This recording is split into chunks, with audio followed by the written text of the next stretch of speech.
Honest to God, I feel for the people here because you can tell apathy is set in.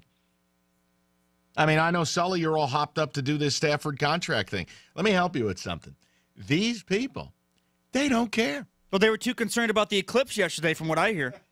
And saw on social media people outside this building staring up to the sky. Well, listen, unfortunately, I couldn't escape the stupidity of this office because you saw people meandering outside of our window looking like zombies, looking up at the sky. Oh, look. With glasses on, as if it's an IMAX movie or something. Then the thing happens, right? And it's a total non-entity. It didn't get any darker. It just looked like another one of the endless crappy days we have here, like in the winter, where it was just like a little overcast. And you got people running around outside like a UFO was landing and Tom Cruise was walking off of it. And that wasn't just at our workplace either. I saw Snapchats from all sorts of different workplaces. People just freaked out about it. Listen. Hell, so do radio hosts.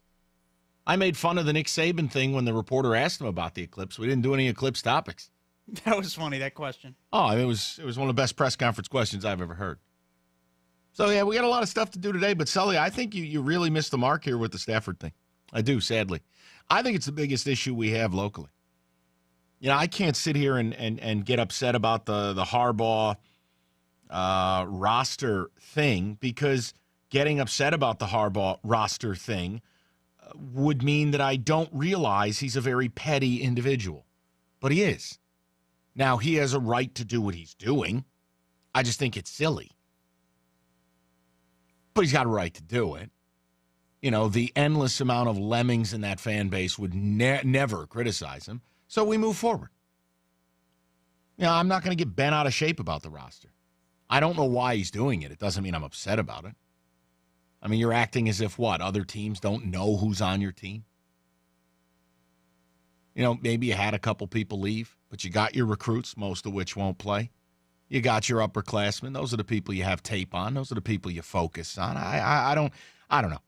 You know, you got a Rutgers writer writing a FOIA trying to get the depth chart, and then Harbaugh naturally, instead of just giving in, well, it'll be, we had walk-on tryouts. Can't release it. I mean, what are you going to do? You know what the guy is. You know what he's going to do. So that to me is not a big deal. Angelique's predictions on U of M. I know Sully's all hopped up. We can get into it. The Ravens question regarding what fans would give up rather than date a rival fan. But the Stafford thing, understand, that should be the backbone of discussion in this city. But it's not. I compare the Stafford contract to the Verlander trade. I don't think people care. I think people are totally checked out. You know, even yesterday I did this thing, Mikey, and it was, whether Stafford will put together one of the top 10 seasons, for a QB this year. Whether he'll really take a step forward and deliver a big year. And I had said no, and I gave some reasons. And then I listed the quarterbacks I would put above him. Now, still, it has no impact on signing him. People aren't into it. I think we're at a state now with our teams where people know no team here has a chance to win anything. I think a lot of people look at the Lions and go, well, maybe they can make the playoffs, but they won't win anything. And look, the Stafford thing, we still get enough ding-dongs who call in and yell and scream that they don't want the guy. And then when I challenge them and go, well, great, then take Jacksonville's quarterback situation because that's what you're looking at, they don't have anything to say. I had a guy call in yesterday telling me he hopes Stafford leaves and they play Rudock. This is what I'm dealing with. This is the level of conversation in this city right now. So, I mean, look, you want to do the Stafford thing, I'll do it. I'll give you everything I got. I'm just telling you, Joe Q Public does not care about Stafford's contract. They should, but they don't. Whenever you hear that word, though, contract negotiations could be, will be, might be tabled during the season. I mean, Mike, I think that in terms of if you want to throw a percentage on it, that goes down dramatically in terms of him getting a contract done. Well, if it's not done by the end of the preseason, I think you really got to start getting concerned. Well, no, but I'm just going to continue to be right about it. I've been right about it from the beginning. The minute Cousins didn't get that deal done, the whole game changed, and people here don't want to listen. They want to sit here and think they could sign the guy for $26 million. Stafford's got no reason to do it. I think the bidding would start at 29 because that's what he would average by being franchised the next 2 years. You know, the Lions are silent. Stafford's silent. I mean, if they table it, Mike, and they end up going to the offseason, yeah, I mean, I have a hard time believing somehow the price will be less than 30. From the very beginning, why would you sign for $4 million less than what Kirk Cousins is going to get? It's never going to happen. But people here, for whatever reason, I don't know what it is, whether it's burnout on their football team, whether they don't love this guy enough to care, I don't know. I can't explain it. You'd have to ask them. But we have tried to get Lions stuff going, and it's dead as a doorknob. You'd think I was talking Tigers. I mean, I'll continue to do it. I don't care. With how things work, though, it's just if he doesn't get it done by the end of this preseason, I can't really – it's to a point where I'd be surprised if a long-term deal gets done. Yeah, but remember something. They can franchise him twice before it becomes punitive. That's what I think is a sign. If he doesn't get it done, I think that's a direct indicator that the franchise tag option is what's going to happen. And some people, I know Doug said it today, some people want the whole franchise option. But if he doesn't get this done, it should have been done by now. If he doesn't get this done and they table it, you're looking at that guy on the screen right now. You're looking at that franchise tag, Kirk Cousins type route. Yeah, but when here's the problem. When you're discussing, it should have been done by now, what if Stafford had made outlandish demands? We don't know. Look, he has this organization over a barrel. And people are going to call in and go, well, he hasn't won a playoff game, and it's all a bunch of nonsense. Because it doesn't matter when you're negotiating the contract. What if his demands were simply crazy? I mean, I can't hammer the Lions for not just doing it. I said I had no problem if they came out at 5 at 150. $30 million flat. And you're going to have to guarantee about 75 of it. Because that's what he's going to be guaranteed this year, plus 2 franchise tags, about 75.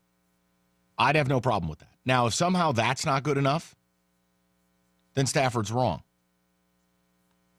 And if the team isn't offering it, then they're wrong.